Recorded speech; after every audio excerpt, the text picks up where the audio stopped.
Bom, boa noite àqueles que eu não tive a oportunidade de conhecer, cumprimentar. Só explicando muito rapidamente para vocês a ideia do projeto. Esse projeto de comentar capítulo por capítulo do Khalil Gibran nasceu exatamente porque nós temos em Brasília uma pessoa que tem o hábito de recitar, por incrível que pareça, sabe quase todo o livro de cor. E ela recita muito bem. Uma vez eu estava ouvindo uma passagem de Gibran sendo recitada, eu falei, bom, todo mundo acha bonito. Mas sabe que a gente consegue entender todas as entrelinhas? Porque Gibran sintetiza tanta coisa num espaço tão pequeno e ele tem tantas entrelinhas, ele é tão profundo, que é como se a gente, ouvindo superficialmente, ficasse com o Gibran 2D e tivesse que colocar uma reflexão para criar a terceira dimensão aí do Gibran. Todo poeta tem um verdadeiro poeta, porque hoje a gente usa esse nome muito mal, né? Todo verdadeiro poeta tem algo de filosofia. Se vocês lerem algumas coisas de Fernando Pessoa, vão encontrar isso. Se virem alguma coisa de Cecília Meirelles, vão encontrar isso. E Gibran não só não é exceção, como é o caso mais típico que eu conheço. Ele é um filósofo, nós poderíamos chamar dessa forma. E O Profeta, que é um livro muito famoso, um livro traduzido pelo mundo afora em 40 línguas, por incrível que pareça, ele é um dos poemas mais populares da humanidade atualmente. E eu ousaria dizer que talvez um dos mais belos. Mas quando a gente para poder abrir as entrelinhas, percebe como ele é complexo.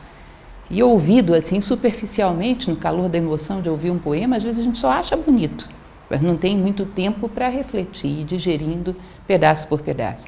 Então a ideia é que ao final dessa palestra, uma pequena palestra, a gente vai abrir para perguntas no final, a gente tem um pouquinho de Gibran em 3D. Perceba essas entrelinhas filosóficas que existem na obra dele. Eu sempre começo todas as palestras falando rapidamente sobre um pouquinho da biografia, que não é essa a intenção, né? Gibran é um libanês. Ele nasce no Líbano em 1893 e morre nos Estados Unidos em 1931. Chega com a família nos Estados Unidos, na cidade de Chicago. Chega ele e o irmão mais velho, que era a rima de família, sustentava toda a família, a mãe e 2 irmãs. É uma situação muito delicada, porque eles não falam a língua, não tem muita habilitação profissional, o irmão trabalha duro para sustentar a família e, de repente, vai morrendo um por um.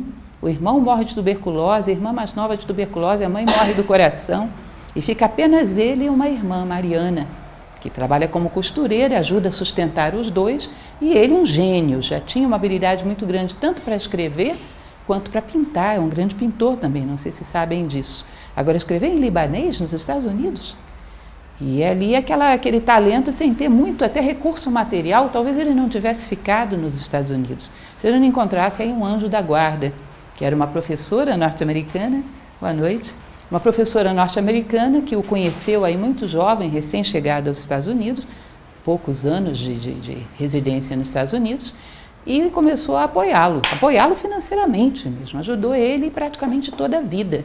Quando o Gibran vem a falecer em 1931, ela ainda o ajudava de uma certa forma. Isso é uma coisa bastante interessante, é uma história à parte, que eu tenho feito propaganda em todo canto, porque quem sabe um dia a gente vem fazer essa palestra aqui, porque existe um livro que se chama As Cartas de Amor do Profeta, que são as cartas que ele troca com essa jovem, Mary Elizabeth Haskell, durante toda a vida. 600 cartas de um lado, 600 respostas do outro, ou seja, 1.200 cartas, uma vida inteira. E era um amor profundo entre os dois. E é muito interessante que você percebe, ele, num determinado momento, a pede em casamento, ela prefere que não. Os dois ficam, se veem assim esporadicamente, mas ela inspira ele em tudo que ele fez. Você vê nas cartas trocadas entre eles, nascendo o profeta, por exemplo. Ela era tão brilhante quanto ele. Ela vive muito mais do que ele, vai morrer na década de 60, enquanto ele morre em 1931. E ela só autoriza a publicação dessas cartas depois da morte dela. E o profeta já era famoso no mundo inteiro, o livro, e ela renuncia a ter algum mérito nisso. Porque se essas cartas fossem conhecidas com ela viva, ela também se tornaria famosa. E ela prefere ficar na sombra, ela realmente o empurra para cima, e muito do que você vê de Gibran tem a sombra de Mary Haskell por trás. Uma grande mulher e um amor muito profundo. Imaginem vocês, 2 pessoas que se amam e trocam cartas, ficam um longo tempo sem se ver fisicamente, o que você imagina que se trate nessas cartas? Eles falam sobre Deus, eles falam sobre sabedoria, sobre vida interior. O interesse deles era muito elevado, muito transcendente. Às vezes não parecem cartas de namorados, parece um tratado de filosofia, e eles não tinham intenção que fosse publicado, eram cartas pessoais e quase foram destruídas. Por um triz, não foram destruídas. Então, é algo interessante, porque além de Gibran ser o gênio que é um dos casos daquilo que Platão chamaria de almas gêmeas. Ele tem um relacionamento maravilhoso com essa dama americana, que está por trás de tudo que ele foi. Enfim, ele falece nos Estados Unidos em 1931, seu corpo é levado de volta para o Líbano, toda a sua vida ama profundamente a sua terra natal e não teve a oportunidade de voltar em vida, e é uma celebridade em termos de que, sobretudo, a sua obra escrita, mais hoje do que as suas pinturas, e sobretudo o Profeta. O Profeta, eu diria que se vocês forem colocar livros de poesia na sua cabeceira, esse tem que ser o primeiro, porque ele é simplesmente perfeito. Cada capítulo ele é pedagógico até nas vírgulas. Muito conhecimento sintetizado aí, muito bonito. Tá? Então nós vamos conhecer um pouco da história do Profeta. Como eu falei para vocês, ele foi escrito já em inglês, 23 ele já falava muito bem o inglês, é claro, depois de tantos anos, e foi traduzido em 40 idiomas até o momento. Ou seja, em termos de literatura, sobretudo de prosa poética, que é o que ele faz, eu não conheço um livro tão popular. Pode passar, tem uma cadeira aqui bem na frente. Não tem problema. Pode passar. Desculpa, gente. Enfim, 40 idiomas esse livro foi traduzido. Eu acho interessante que ainda haja muito no Brasil, quando você pergunta para uma pessoa, você já leu o Profeta, que nunca nem tem ouvido falar. É uma pena. Que é o tipo do livro que seria interessante. Eu não sei se vocês já passaram em livrarias e tem às vezes aqueles livros que dizem os 100 livros que você não pode deixar de ler antes de morrer, os 100 filmes que você não pode deixar de assistir antes de morrer. Toda vez que eu folheio aqueles livros, eu tenho a impressão de que é melhor eu morrer antes. Porque é uma seleção desastrosa. Eu já pensei em fazer a minha própria seleção e publicar. E esse seria um dos que eu colocaria, com certeza. Tá Ele certo? não está, nossa senhora. Não, não está. Não está. Por incrível que pareça. Ele é apenas um dos que não estão. Por exemplo, a República de Platão não está e muitos outros. Bom, então o Profeta, ele é um mito. Vocês vão dizer, bom, mas não é um poema que ela acabou de falar? Sim, mas ele escreve de uma forma toda simbólica. Você não pode tomar ao pé da letra o que está sendo dito ali. E isso é uma coisa que é muito importante que vocês entendam, porque a linguagem mítica é outra coisa que hoje a gente não está muito habituado. A filosofia trabalha muito com mito. Aristóteles tem um livro chamado Arte Poética, que ele diz o seguinte, que no mito o personagem central é você. Os secundários não são outras pessoas, são fatores internos teus que são projetados fora. É a tua cólera, são os teus caprichos, é a tua inconstância, que é projetado para que você se veja fora. Os mitos estão narrando a história interna do homem. Não é uma novelinha com personagens comuns. Os mitos estão falando do que está acontecendo dentro de você. Carl Jung, na sua psicologia analítica, ele costumava falar, inclusive, que a estrutura da consciência onírica, ou seja, os seus sonhos, também é parecido. Já pararam para pensar que não tem ninguém no seu sonho a não ser você? O chato é você, o bonzinho é você, o sábio é você, enfim, tudo é você ali. Aqueles bichinhos peçonhentos que aparecem de vez em quando é você. Ou seja, são aspectos teus, projetados do lado de fora para que você o veja, já que dentro não está vendo. Essa é a estrutura dos sonhos, esse é um grande insight que Jung tem, né? A estrutura dos sonhos é muito parecida com a estrutura dos mitos, tá? A chamada consciência onírica humana. Então, quando vocês virem essa história, só tem um personagem, que é Al-Mustafa, que é o profeta. Todos os outros são ele mesmo. Quando você vê a história em si, é mais ou menos o seguinte, ele vivia numa ilha, resolveu sair de lá e ir para uma cidade chamada Orfalese, uma cidade imaginária, onde ele vai lá para ensinar para as pessoas. Só que as pessoas não dão a mínima bola para ele. Ele vive 12 anos naquela cidade do mesmo jeito, sem ninguém dar a mínima bola para ele. Só quem percebe ele é a sacerdotisa da cidade, que é a Almitra, que o recebe bem. Os outros o ignoram completamente. Aí um belo dia, depois de 12 anos, ele vê surgindo no horizonte um barco com barqueiros da sua terra. Ele diz, ótimo, oportunidade de eu voltar para casa, que ele esperava essa oportunidade. Aí tem uma curiosidade na natureza humana, né, que a consciência se dá por contraste. Ninguém dava a mínima bola para o Al-Mustafa até a hora que ele resolveu ir embora. Vocês já perceberam isso? Que a gente valoriza as coisas quando perde? No contraste entre o ter e o não ter, você vê o valor daquilo que tinha. No contraste entre o branco e o negro, eu percebo o que é o branco e o que é o negro. Se o universo inteiro fosse de uma das duas cores, eu não perceberia. A consciência humana se dá por contraste. Aí quando as pessoas, quando corre aquela notícia, Al-Mustafa vai embora, todo mundo apavora. Como assim? A gente não perguntou nada para ele, ele não ensinou nada para a gente ainda. 12 anos. Não, peraí, segura ele, vamos fazer umas perguntas para ele antes dele ir embora. Aí se reúne a cidade em volta dele e começa a fazer perguntas. E ele começa a responder. O profeta é só isso. Cada um vem e faz uma pergunta e ele responde aquela pergunta. São capítulos muito pequenos, 2 ou 3 páginas, onde ele responde sobre aquela pergunta. E sempre tem uma relação entre quem pergunta e o teor da pergunta. Tá? Sempre considerando aquilo que eu falava para vocês, todo mundo é ele. E 12 é um ciclo simbólico. Representa o ciclo zodiacal, é como se ele tivesse passado por toda uma vida e tivesse, na verdade, morrendo. Tá? Ali ele está sintetizando toda a sabedoria que ele reuniu ao longo de toda a vida dele, entende? Isso é como se fosse uma vida terrestre, onde se recolher dali é se recolher ao seu mundo espiritual, que é a sua ilha. Tá? Então ele está mostrando a sabedoria que ele sintetizou ao longo da sua vida. É um diálogo interno, na verdade. Ok? Entendido até aqui? Então nós vamos hoje falar sobre o amor.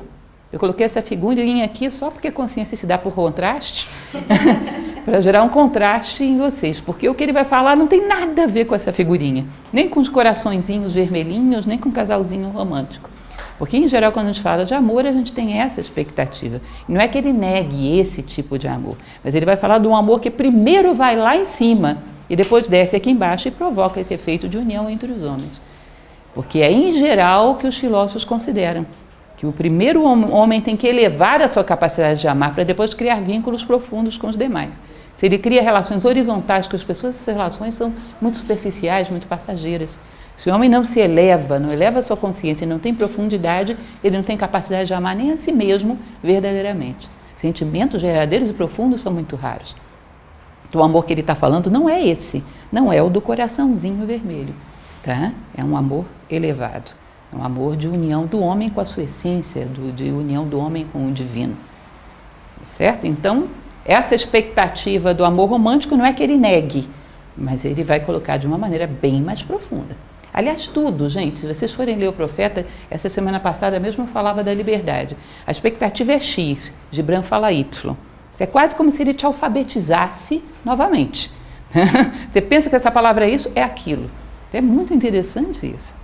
É altamente, digamos assim, fora da convenção do esvaziamento com que a gente trata as palavras. E amor é uma das palavras mais esvaziadas que tem, né? Mais vulgarizadas que tem, ao ponto de que hoje ficou até um pouco demodê você dizer eu te amo, ninguém acredita mais nisso. Tá certo? Então vamos lá para a nossa viagem sobre o amor. É curto, é um capítulo bastante curto, portanto não é uma palestra longa, e ao final vocês podem fazer as perguntas de vocês se algo não ficar claro. Tá? Então começa o diálogo com Almitra, que é a sacerdotisa que eu falei para vocês. Ela chega para ele e pergunta, fala-nos do amor. E aí ele ergueu a cabeça e olhou para o povo. E o silêncio caiu sobre eles. E em voz poderosa ele disse. Aí vocês vão dizer, não é possível que ela vai comentar só isso aqui. Vou. Mas ele nem disse nada ainda. Sim, mas já tem coisa para comentar aqui. Porque percebam, se eu estou falando para vocês que tudo isso está acontecendo dentro dele, se num determinado momento, porque a gente tem um nível mais elevado de consciência, de reflexões profundas, imagina toda a tua personalidade, todas as vozes dentro de você se calarem para ouvir esse momento de consciência profunda. Isso em geral acontece? Deixa eu tentar explicar melhor isso para vocês. Nesse momento, porque nós temos uma estrutura mais densa, mais concreta, que as tradições chamam de personalidade, e que ela tem uma característica, nada nela cala a boca nem um minuto, a menos que seja muito bem educado. O corpo físico de vocês para de gerar apelos, não para um minuto, né? Se ele não estiver com calor, está com frio, aí está desconfortável nessa cadeira, aí sente fome, aí sente sede, aí remexe. Está constantemente gerando ruído. As emoções param quietas. Estou triste, estou alegre, estou curiosa, estou angustiado, estou isso, estou aquilo. Elas não param. A mente de vocês para. Olha, é impressionante a nossa mente. Ela tagarela o tempo todo, blá, blá, blá, blá, blá, blá, blá, blá, blá, blá, blá. Nesse momento tem alguma mente calada? Nós temos um professor, que é o professor Michel Chenier, que tinha, mas ele já é falecido, que ele costumava brincar com a gente e dizer que a nossa mente tagarela tanto que a gente entra debaixo do chuveiro e não sente a água. E é verdade isso. Blá, blá, blá, blá, blá, blá, blá, não para um minuto. Imagina se você tiver dentro de você, porque todos nós temos como premissa, como princípio, uma vida interior mais profunda, uma capacidade de reflexões mais elevadas sobre o sentido da vida. Essas vozes calam a boca para você poder ouvi-las? Não calam. Aí essa gota de reflexão, quando cai no meio desse monte de ruído, você não identifica. Já passamos a vida inteira na superficialidade. Existe um livro muito bonito chamado A Voz do Silêncio, que é um livro que transcreve uma tradição tibetana, ou seja, a filosofia tibetana, e que fala exatamente isso. Parece um paradoxo, né? Voz do silêncio, mas é a voz do falador silencioso, que é a tua consciência no seu ponto mais elevado, mais humano, mais essencial, tentando falar com você. E não consegue, porque nada dentro de você cala a boca. Isso é um básico autocontrole que nós não fomos ensinados a ter, porque achávamos que não necessitava. A vida nos ensinou mais ou menos com aspas duplas, a controlar o corpo físico. O resto, nada mais. Vocês já pararam para pensar as vantagens que nos dá esse razoável controle do corpo físico que a gente tem? Uma vez que estive aqui, eu comentava isso com alguns, inclusive, que estavam presentes, que eu dizia, bom, eu quero ir até a pia, as minhas pernas me levam. Eu quero ir até a televisão, as minhas pernas me levam. E se eu não tivesse controle sobre as minhas pernas? Que eu diria, pernas, pia, ela ia para a mesa. Pernas, pia, ela ia para a janela. Como é que eu ia fazer para chegar nessa pia? Me agarrando no chão, me segurando nas coisas. Vocês imaginaram o esforço para fazer uma coisa tão pequena? Vocês imaginem para falar para as suas emoções, goste disso, porque é nobre, justo, bom. Ela obedece? Pensamento, pense nisso, porque eu preciso estudar isso, preciso me concentrar, preciso aprender. Eles obedecem? Vocês imaginaram vocês terem um razoável controle sobre as suas emoções e sobre sua mente, como controla as pernas ao andar? Que potencial isso daria para você? E além de você ter um potencial de construção fora do comum, ouviria a voz do silêncio, porque esse pessoal faria silêncio. E você ouviria alguma coisa mais elevada. Vocês percebem que ele logrou isso ao final da sua vida? Porque quando ele vai falar, o que acontece? Esse pessoal todo que está ouvindo à sua volta são essas vozezinhas da chamada personalidade. O corpo com seus caprichos, as emoções com as suas instabilidades, a mente com a sua tagarelice. Todo mundo fica quieto, ele vai falar. A tua essência, aquilo que as tradições chamam de eu superior, ele vai falar, vamos ouvir. Você percebe que isso é um razoável autocontrole, mais do que razoável até? Que te dá a oportunidade de ter vida interior.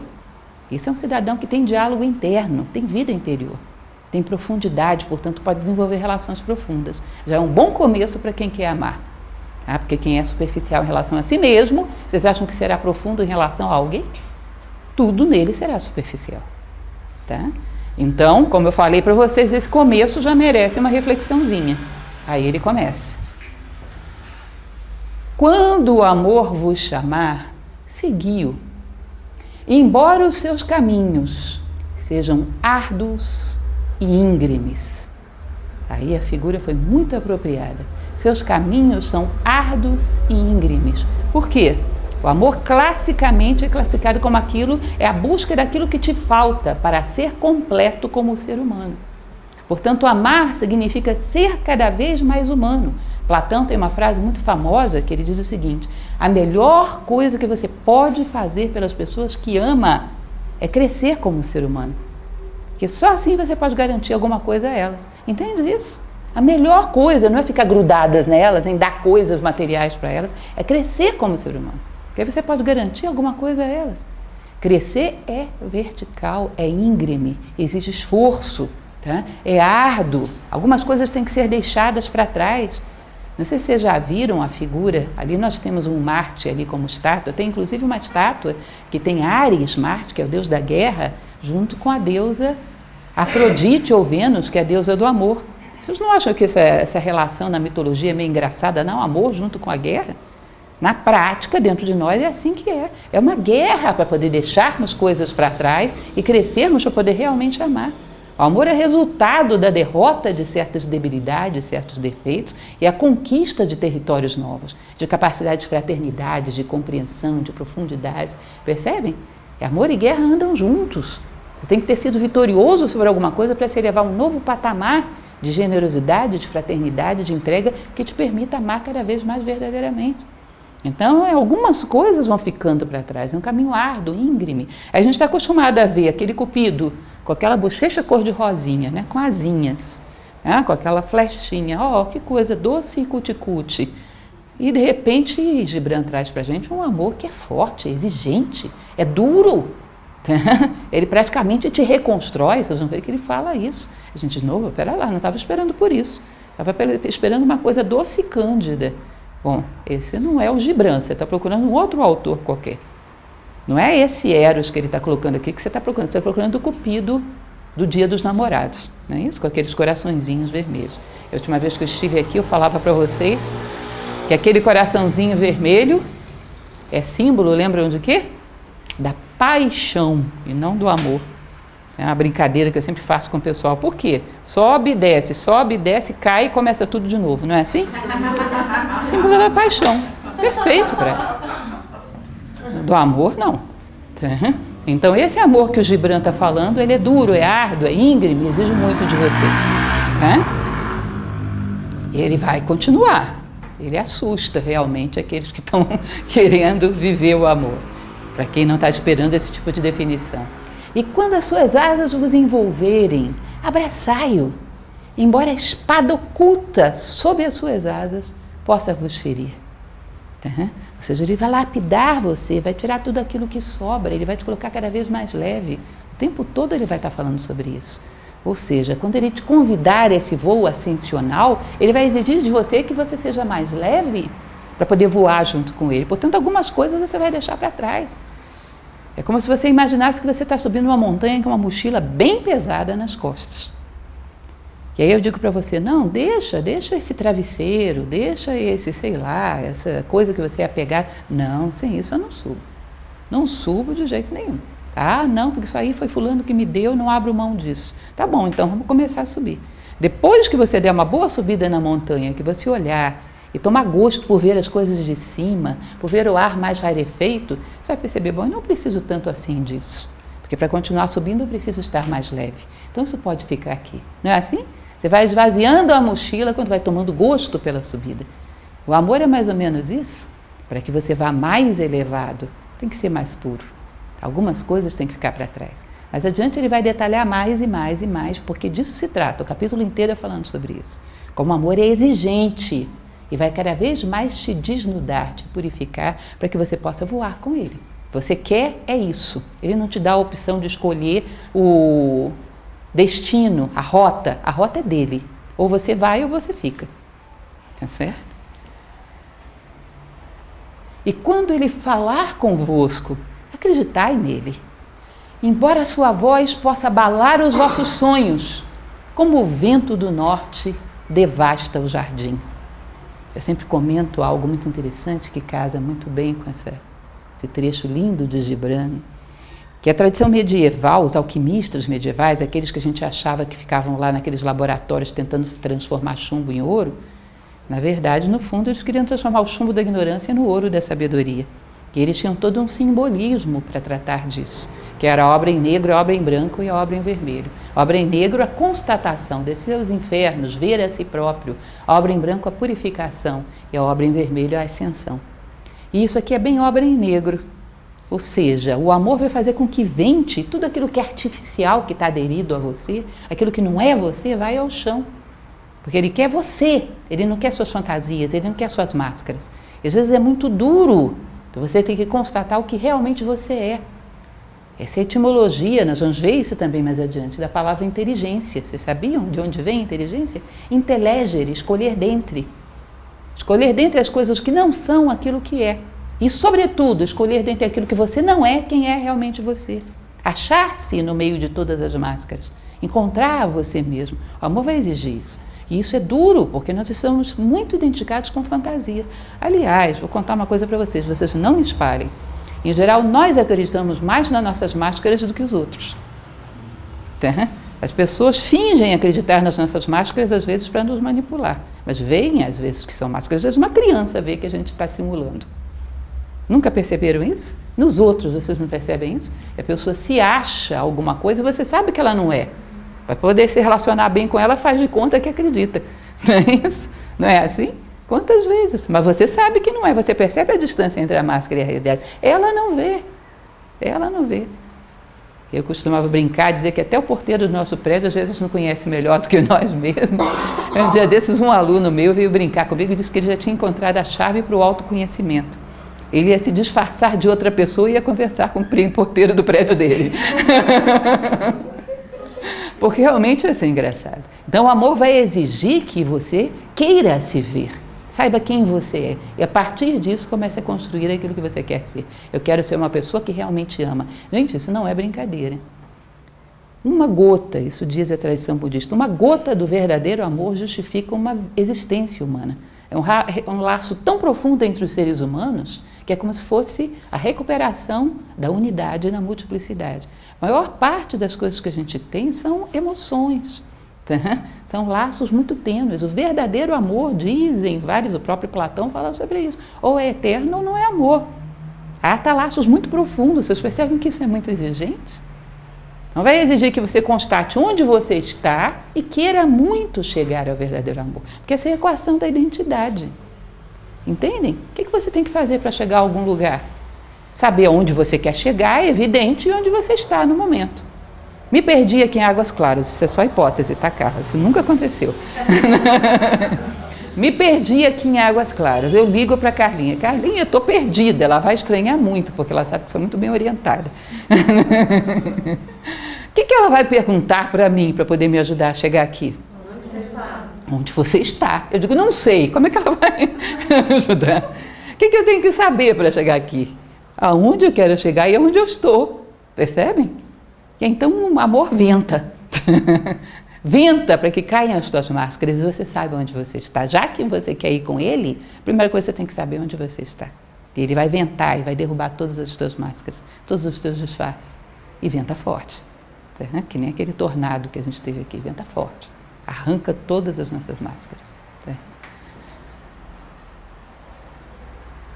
Pois mesmo quando o amor vos coroa, ele vos crucifica. Mesmo sendo para o vosso crescimento, ele também vos poda. Aqui tem muitos elementos nas entrelinhas, muitos elementos. Ele vos coroa, ele vos eleva ao ponto mais alto que a sua consciência já atingiu. Faz você amar de maneira cada vez mais profunda, mais ampla, mais verdadeira, mas ele vos crucifica. Por quê? Porque você está acostumado com uma dimensão horizontal. Isso diz que é a limitação, é a escravidão dos sentimentos humanos, que na verdade não são nem sentimentos. O que é uma relação horizontal? É um toma lá da cá. Tudo que você faz está esperando uma contrapartida. Platão dizia que isso aí é um nível medíocre de ligação emocional. Não é o verdadeiro amor. O verdadeiro amor, ele é vertical, ele é de mão única. Ele não espera outra coisa que não o bem do ser amado. Ele não é uma ascensão íngreme, ele é vertical. Você só tinha isso, o amor te acrescenta isso. Ou seja, mesmo quando ele te coroa, ele te crucifica. Em geral, as nossas relações, salvo poucas exceções, são muito horizontais. Até o namoradinho com a namoradinha, ele dá um beijo, se ela não dá um beijo de volta, ele já se sente lesado, né? Deu um beijo e não ganhou nada. Olha o que eu fiz por você. Quando uma pessoa fala isso, o que ela está dizendo? Você está me devendo. É isso. Está apresentando a conta. Vocês percebem que isso é horizontal? É horizontal. O verdadeiro amor é vertical. Ele se realiza simplesmente no bem do ser amado, ele não espera contrapartida. Então, o vertical, que contrabalança esse horizontal, ele te crucifica. Mesmo sendo para o vosso crescimento, ele também vos poda, porque tudo que está lá para baixo, ele tem que ir cortando, tudo que estava na sua mochila, ele tem que ir deixando para trás. Vocês já ouviram falar como é que se produz vinho bons, não esses mais comunzinhos, vinho bom, aquelas vinícolas europeias? Já ouviram falar? Eu acho curioso isso, que é uma característica desse amor que a gente tem que desenvolver, o conhecimento, onde tem um sintoma de inteligência, de beleza, de harmonia, de amor, ainda que não esteja diretamente relacionado com a nossa rotina, é interessante. Não sei se vocês já perceberam isso, isso é característica do filósofo. Isso não tem nada a ver com a apicultura, não gosta de mel, mas quando você vê aquele requinte com que as abelhas trabalham, não para olhar? Onde tem vontade, amor e inteligência, diz que interessa aos filósofos, que é como se fosse um rastro de Deus, que interessa para eles parar para olhar. Ou seja, eu não suporto vinho de espécie alguma, mas eu achei essa história muito interessante quando eu vi. Como se produz um bom vinho? Vocês sabem que eles pegam um pezinho daquelas videiras e saem cortando todos os galhos inferiores e só deixam aquele que culmina lá em cima, para poder concentrar toda a potência da planta lá em cima. E nessa viagem que a seiva faz, ela vai se depurando. E aí você tem a melhor fruta. Porque um dos defeitos de países que não têm tradição é exatamente isso, não querem desperdiçar as uvas dos galhos inferiores. E aí fica uma uva de baixo sabor, de baixa qualidade. Eles saem cortando tudo, só deixam aquela frutificação lá de cima. Aí ele vai ser a concentração de toda a potência na planta naquilo que ela tem de mais elevado. Vocês percebem que de uma certa maneira o amor está fazendo isso com a gente? Está podando tudo que é inferior para que você eleve toda a tua energia para o céu, para aquilo que você tem de mais nobre. Que a partir daí pode voltar a irradiar sobre os homens. Relações profundas. Por que vocês acham que casamento, em geral, na maior parte das tradições que a gente conhece, é uma cerimônia religiosa e não simplesmente um contrato civil? Poderia ser, né? Porque sempre se considerou em todas essas tradições que o homem se une em torno de alguma coisa mais elevada, sagrado. Em torno do profano, o homem se divide. A união tem que ser feita em torno de algo maior, como se fosse uma estrela para a qual todos os dois olham. Se não existe algo mais elevado, os homens não se unem. Em torno do material, os homens se dividem. Em torno do espiritual, dos valores, das virtudes, os homens se unem. Então, primeiro lá em cima, e depois volta a jorrar sobre todos os seres. Também esses mesmos alquimistas medievais tinham o hábito de falar sobre isso. Que o amor, eles diziam, não é uma bebida que seja humana, é um néctar dos deuses. E que, portanto, você não tem como fabricar o amor, você só tem que fabricar a taça. Que aí, se eles olharem lá e disserem que, bom, está ISO 9000 a sua taça, eles depositam o vinho sagrado. Está ótimo, está tudo muito bem. Construir a si próprio, com nobreza, com valores, para ser uma taça bem construída, para eles colocarem o vinho. Tudo muito bem. Mas sabe como é que eles chamavam esse bendito vinho? Alcaeste. E alcaeste era o solvente universal. Ou seja, era um líquido que onde você colocasse ele derretia. Não havia nenhuma substância que seria capaz de resistir a ele. Ué, mas então não vai derreter a taça que eu tive tanto trabalho para construir? Vai. E se não derreter, pode recusar, porque é alcaeste falsificado. Porque se for verdadeiro e legítimo, essa taça que você teve tanto trabalho para construir, quando ele for depositado, ele vai derreter. Sabe por quê? Porque você pode amar através de um ser humano, através de um trabalho, mas se esse amor é legítimo, ele não vai aceitar limites. E se eu amo legitimamente essa pessoa, eu vou amar mais a humanidade como um todo, a vida como um todo. Ele vai se espalhar, ele não vai aceitar limites. Se ele fica limitado, se ele te torna mais egoísta, nós vamos falar adiante, inclusive uma frase linda sobre isso, isso não é legítimo, isso não é o verdadeiro amor. Entende? Então ele vai te podando e te leva àquilo que você tem de melhor e mais nobre, tirando tudo aquilo que não é humano, tudo aquilo que não é vinho, não é uva de boa qualidade. Mesmo quando ele sobe até vós e acaricia os vossos mais tenros ramos que tremem ao sol, ele também desce até vossas raízes e abala a vossa ligação com a terra. Vocês não acham dramática a situação da árvore, não? Que a vida está puxando ela para cima e as raízes prendendo ela no chão. Isso deve ser uma guerra interna, né? O amor gera essa guerra no homem, porque ela está puxando ele para cima, as raízes grudando ele no chão. Ele vai questionar essas raízes, as tuas bases, em que você se baseia para interagir com o mundo. Ele não vai te aceitar na viagem dele se você tem posturas eminentemente egoístas e não está disposto a questioná-las. Se você tem posturas eminentemente de projeção da sua personalidade, de ganhar sobre, não ganhar com. Se você busca apenas uma realização pessoal e não ser fator de soma na vida do outro, ele não vai aceitar esse tipo de raiz. Ele vai questionar as tuas bases. Ele é muito exigente com os passageiros que alçam voo na viagem dele. Então, também vamos falar sobre isso mais adiante, ele exige que o homem se reconstrua nas suas bases. Não é fácil amar.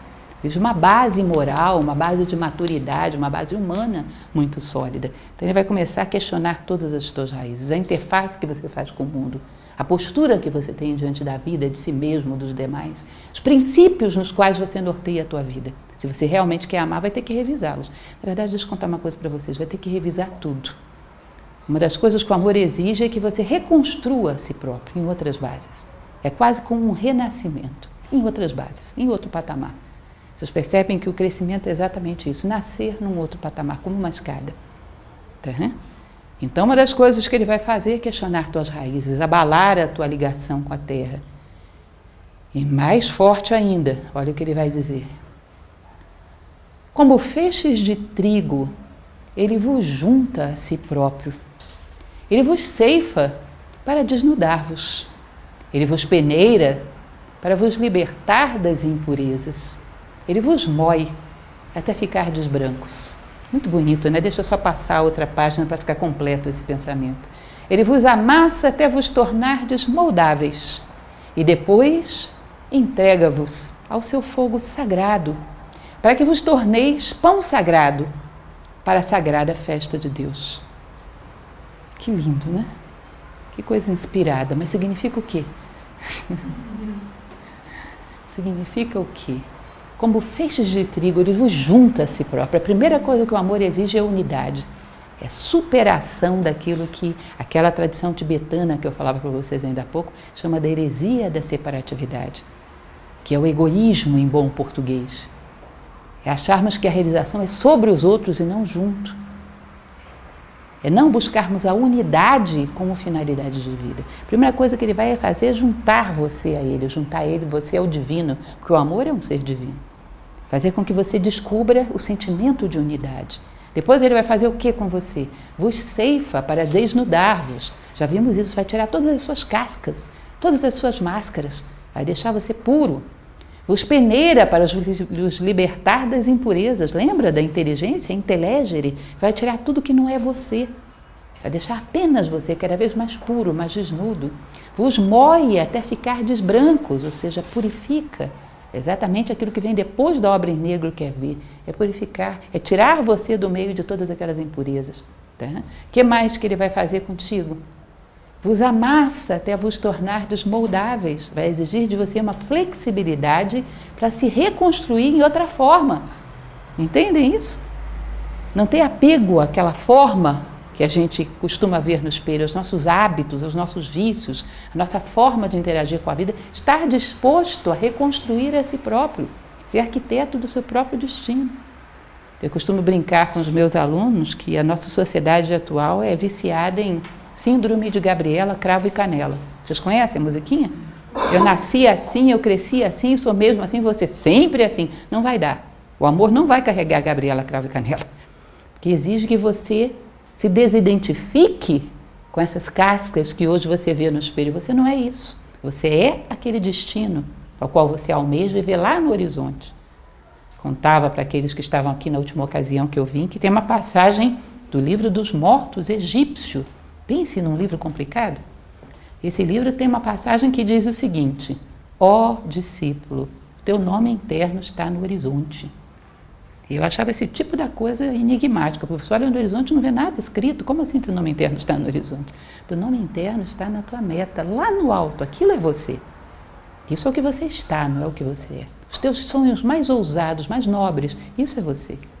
E evoluir é procurar crescer nessa direção. E tirando as cascas, tudo aquilo que te impede de ir nessa direção. Tá? Então o amor exige que você seja moldável, que esteja disposto a se reconstruir. Não se considere como um produto acabado, como um ser fixo. Esteja disposto a se reconstruir. Esteja disposto ao trabalho de construir a si próprio, que é a grande obra da vida humana. A grande obra do homem é a construção do próprio homem, apesar de hoje em dia a gente não considerar isso. Considerar que é a construção de casa, de computador, de carro, de avião, não é isso? A grande obra do homem é a construção do homem, curiosamente, tá? Embora isso não esteja no nosso menu de interesse. Para que vos torneis pão sagrado, pão sagrado para a sagrada festa de Deus. Sagrado significa a função de dar sentido. Quando cada coisa encontra a sua identidade dentro do todo, encaixa feito um quebra-cabeça.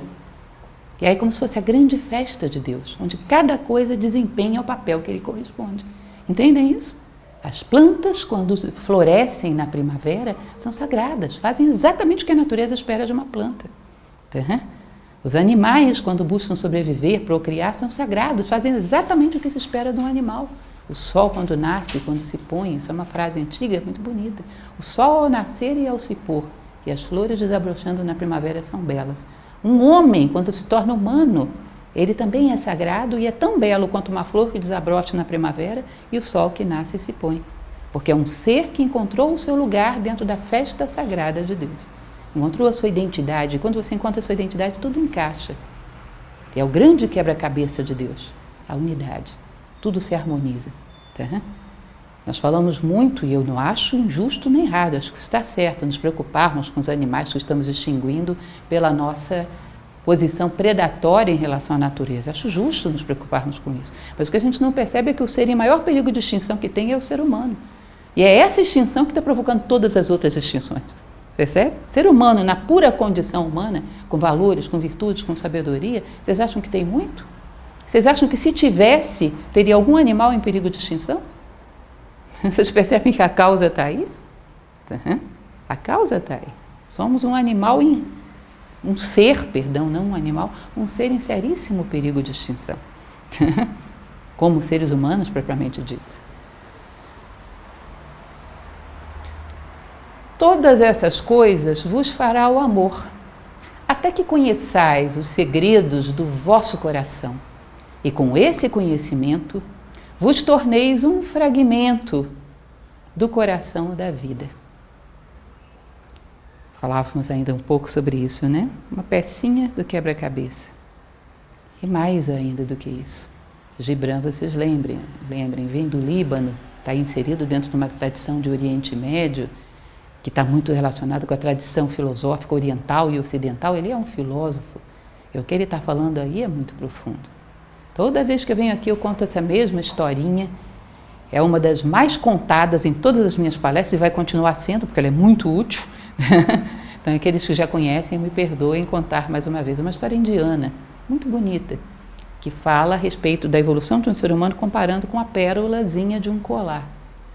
Imaginem como se fosse um colar, sei lá, de acrílico, várias continhas de acrílico e um fio de nylon passando no meio.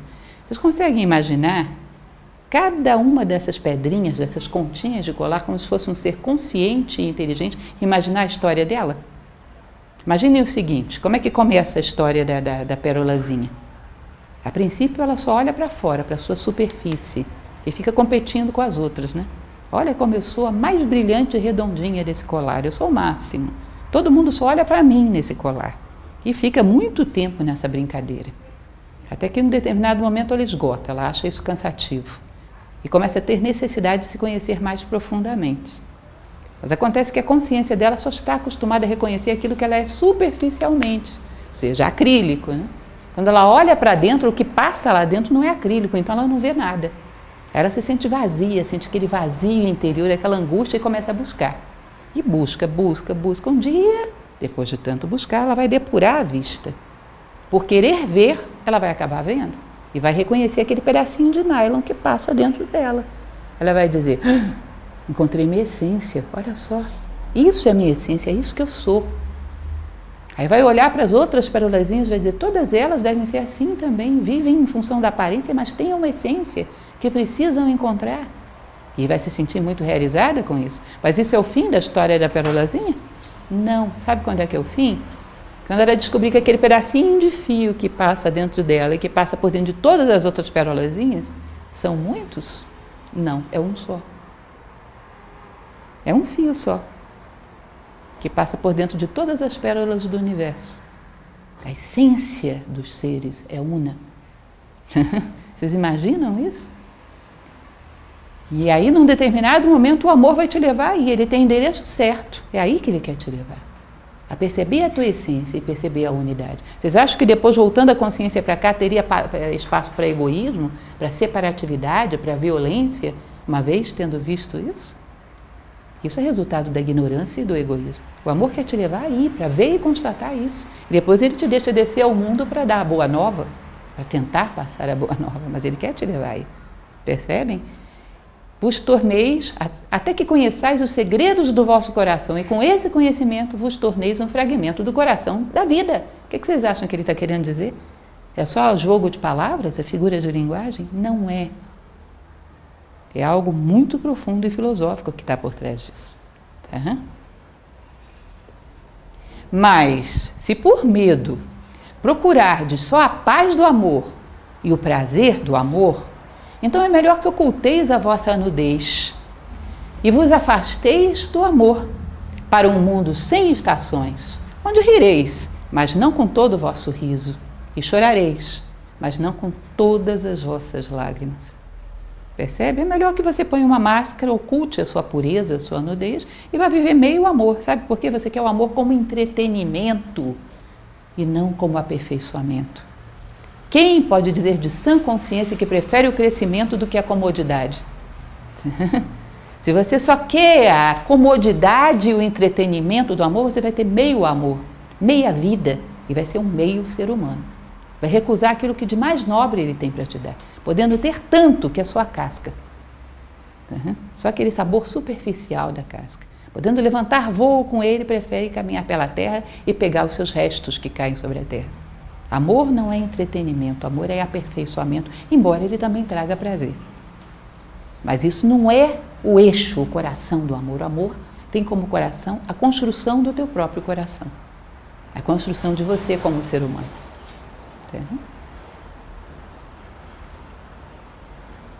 O amor só se dá a si e não tira nada, senão de si. O amor não possui nem é possuído, pois o amor é suficiente ao amor. Falávamos ainda há pouco sobre isso quando falávamos da crucificação. Verdadeiro amor vertical, ele se basta a si mesmo. O amor só precisa do quê? Do bem do ser amado. Ele só precisa da certeza de que está amando, ele não precisa de contrapartida. Se ele precisa de contrapartida, ele é um investimento que está impregnado de egoísmo. Ele se realiza em si mesmo, ele se realiza em amar, em jorrar, em oferecer. Se aceitam, se não aceitam, o quanto bebem, se bebem. Bom, eu cumpri o meu papel. Eu abri a porta, quantos passaram por ela, depende de cada um. Tá? Eu me realizo em amar, em doar, sem esperar contrapartida. Quando se espera contrapartida, significa tem interesses, tem egoísmo. Você faz por isso e não pelo amor em si. O amor se basta a si mesmo. Existe, inclusive, uma poesia muito bonita que diz que o maior prêmio de quem ama é justamente estar amando. Não precisa de outra coisa.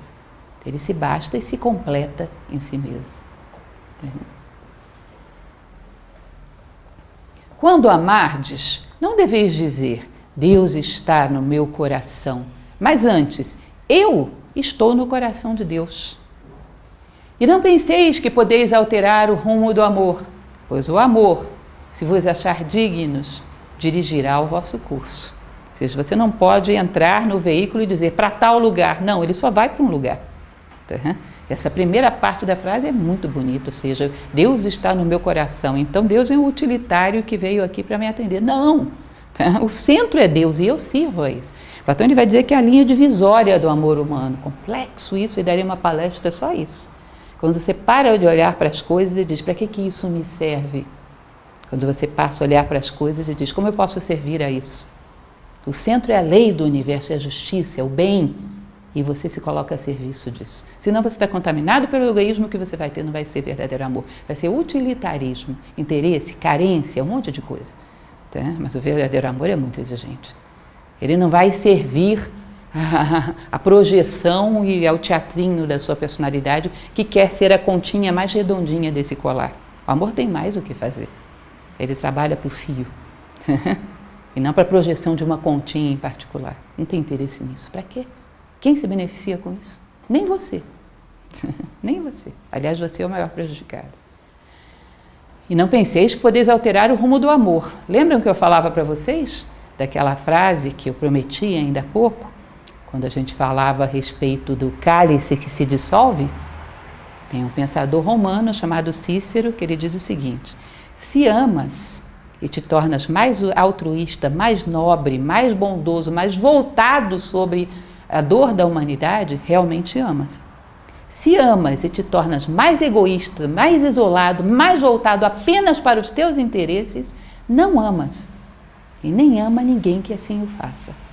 Vocês entendem isso? O amor tem uma direção única, te torna mais humano. Se está te tornando pior, cuidado, isso não é amor não. Vinho falsificado, pode devolver. Não é amor.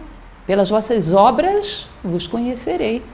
Se a gente faz isso em relação às pessoas, por que não em relação aos sentimentos? Aqueles casais que antes tinham algum trabalho, tinham algum interesse por alguma coisa metafísica, de repente vem uma paixão que eles isolam de tudo. Fica aquela coisa, olha, cuidado. Isso não é o resultado esperado de um verdadeiro sentimento. Você deveria estar melhor como ser humano, se ele fosse legítimo. Deveria estar mais interessado no todo, na humanidade, em você profundamente. Pelo menos assim aconteceu com Khalil Gibran e a Mary Haskell. Khalil Gibran, depois de Mary Haskell, foi capaz de escrever o Profeta. O teu amor me dá asas. Você está cortando as tuas asas, cuidado. Lembrem, pelas vossas obras vos conhecerei. Não fui eu que disse isso, era alguém que sabia o que estava dizendo, né? Muito mais do que eu, com certeza. O amor não tem outro desejo que o de se preencher a si próprio. Mas se amardes e precisais ter desejos, que sejam esses os vossos desejos. Que aí ele vai enumerar os desejos cabíveis dentro do verdadeiro amor. Mas entendam essa primeira frase. O amor não tem outro desejo que não preencher aquela parte que falta para ele ser amor de verdade. Preencher aquela parte que falta para você ser um ser humano de verdade. Preencher aquela parte que falta para o teu coração ser um coração humano de verdade. Ou seja, fazer com que você sacralize a sua vida, ocupe o seu lugar no universo humano. Seja um homem, complete, faça aquilo que a natureza espera de você. O amor não tem outro desejo que não ser amor com A maiúsculo. Ele não deseja nada fora, tudo que ele quer está nele mesmo. E tudo mais será dado por acréscimo. Porém, se você tiver muita necessidade de ter desejo, ele vai fazer umas sugestões boas. Se ainda assim você precisar de desejos, que sejam esses os vossos desejos. Fundir-se e ser como um regato que corre e canta a sua melodia para a noite. Conhecer a dor do carinho demasiado. Ser ferido pela vossa própria compreensão do amor e sangrar por vossa própria vontade com alegria. Misterioso, né? E belo. Fundir-se e ser como um regato que corre e canta sua melodia para a noite. Os regatos, os rios, correm todos para onde? Para o mar. Todos os seres diferenciados correm para a unidade, como a gota d'água que corre para o oceano.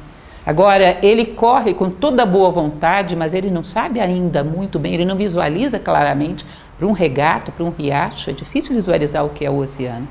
Mas a noite cheia de estrelas anuncia para ele esse mistério que é o seu destino. E ele ama o mistério e corre alegremente, cantando para a noite, para esse mistério. Eu não sei para onde eu estou indo, mas eu sei que é na direção do bem. Sinto isso e corro em direção à unidade. E a noite representa sempre essa ideia do mistério sagrado, estrelado, que marca o nosso destino, a nossa realização. Cada um como aquilo que é profundamente. A maior felicidade dos seres está em serem aquilo para o qual foram criados, aquilo que a natureza espera deles. Ou seja, a felicidade tem a ver com identidade. Os riachos são felizes correndo para o mar, e os homens correndo para a sabedoria, para valores, virtudes e sabedoria. Conhecer a dor do carinho demasiado, ser ferido pela vossa própria compreensão do amor e sangrar por vossa própria vontade, com alegria. Imaginem vocês, e eu espero que a gente cada vez mais entenda isso que ele está querendo expressar do amor. Não parece que o nosso coração, o espaço que a gente destinou para esse sentimento vai ficando pequenininho? E você precisa ampliar esse coração? E isso não dói? É como se você sangrasse com alegria. Tem uma passagem linda de uma das cartas que Mary Haskell escreve para Khalil Gibran, que ela diz o seguinte: o meu amor por você não cabia no meu coração. Então eu tive que pedir emprestado o coração de Deus para amar você através dele. Não cabia mais, parecia que explodia o meu coração. Então, para continuar amando você como você merece e deve ser amado, eu pedi emprestado o coração de Deus. Vocês entendem o que é isso? Imaginam? Não dá, é uma expansão, que parece que o nosso coração é pequeno. É dolorido, mas ao mesmo tempo esse sentimento de glória, de estar cada vez mais caminhando na direção daquilo que se espera de mim como um ser humano. Amar através do meu coração divino, para que esse amor seja cada vez mais laços verdadeiros e profundos, que unem os seres humanos, recuperam a unidade na multiplicidade. Tá? Acordar ao amanhecer com o coração alado e dar graças por mais um dia de amor. Descansar ao meio-dia e meditar sobre o êxtase do amor, só para continuar essa reflexão. Regressar a casa à noite com gratidão e depois adormecer com uma prece ao bem-amado em vosso coração e um cântico de louvor em vossos lábios. Vocês percebem o que ele está querendo dizer aqui? Todos os teus momentos, acordar ao meio-dia, todos eles iluminados pela ideia do amor. É a sacralização da vida, é a sacralização do tempo. Sagrado é a função de dar sentido. Existe um pensador do século passado, Sirihan, que ele dizia o seguinte: você deve perder todos os dias o seu coração e passar todo o seu dia em busca do seu coração. E ao fazê-lo, você descobrirá que o teu coração é o coração de todas as coisas. Ou seja, fazer do teu dia, as coisas que você tem que fazer são meios. O fim é encontrar o teu coração nas coisas. Ele está em todos os lugares. Vocês percebem que a gente tem esse hábito de pegar essa potência do nosso coração, que é 360 graus, foi feito para se espalhar em todas as direções e concentrar em 1 grau, uma pessoa. O que acontece quando você pega uma potência de luz muito grande e concentra num grau só? O que nasce aí? Um raio laser. Sabe o que faz? Fulmina o pobre coitado. Porque é uma potência que era para amar a humanidade. Você despejou egoisticamente numa pessoa só. Uma expectativa que ninguém isoladamente pode retribuir. E gera aquela frustração e aquela dependência que é um desespero. Se eu saio colocando o meu coração em todas as coisas, o meu sentimento não seria mais natural, mais sadio? Muito difícil de alguém ter carência desse jeito. Todo o meu tempo sacralizado, eu acordo ao amanhecer com o coração alado pela oportunidade de mais um dia de amor. No meio do caminho, olha quanto eu já amei. Caminho para minha casa grato. E adormeço dormindo o sono dos justos, porque eu cumpri o meu dia, eu fiz aquilo que me correspondia. Amei. Portanto, eu tive um dia digno de um ser humano. Quem vira o meu rastro vai dizer, aqui passou um ser humano, ele amou. E depois, quando chegar diante da morte, quem vira o rastro da minha vida vai dizer, isso foi a vida de um ser humano. Espalhou amor por onde passou, buscou a unidade, buscou o coração de todas as coisas. Por quê? Porque ele tinha capacidade de encontrar o seu próprio coração e, por paralelismo, era capaz também de encontrar o coração de todas as coisas. No final das contas, a gente não vai ter as coisas. Até isso aqui a gente vai perder. O que vamos ter, de fato, foi o coração de todas as coisas que fomos capazes de conquistar, começando pelo nosso próprio. Já pararam para pensar sobre isso? Essa ideia do coração que às vezes a gente entende tão mal, um dia desses, inclusive, eu escrevi um pouco sobre isso. A gente pensa que o coração é só esse músculo que existe dentro do nosso peito. Uma ocasião eu li uma passagem de filosofia oriental e achei isso muito bonito, que dizia que esse grande ser que se manifesta no universo, é muito difícil você saber quais são os atributos dele, porque tudo está dentro dele, né? É o uno. Então qualquer atributo que você tenta colocar nele, você o limita. Então é difícil você imaginar com a mente humana, tão limitada, esse grande ser, tá, que está por trás do universo. Mas uma coisa dá para você saber, ele manifesta e se recolhe. Ele manifesta e se recolhe. Isso não parece as sístoles e diástoles de um coração? Ou seja, ele é um grande coração. E será que esse coração não tem a ver com o coração que é a tua essência espiritual? E não tem a ver com esse coração físico que está aqui dentro? Provavelmente todos os corações são da mesma família, estão alinhados. Tanto que o nosso coração dói quando a gente fere os protocolos da vida, quando a gente fere os nossos princípios. E muitas vezes a gente não sabe dialogar com ele, não sabe entender essa dor. Provavelmente todos os corações do universo estão conectados. E se você der espaço para isso, todos eles dialogam, como se fosse um grande corredor sagrado. Entendem isso? Que uma vez que você vai lá em cima, você pode descer aos homens e ter relações profundas e verdadeiras. Que já não importa muito quando tudo isso se for e todas essas aparências se forem. Se você conquistou o coração das coisas, você tem essas coisas permanentemente ligadas ao teu coração.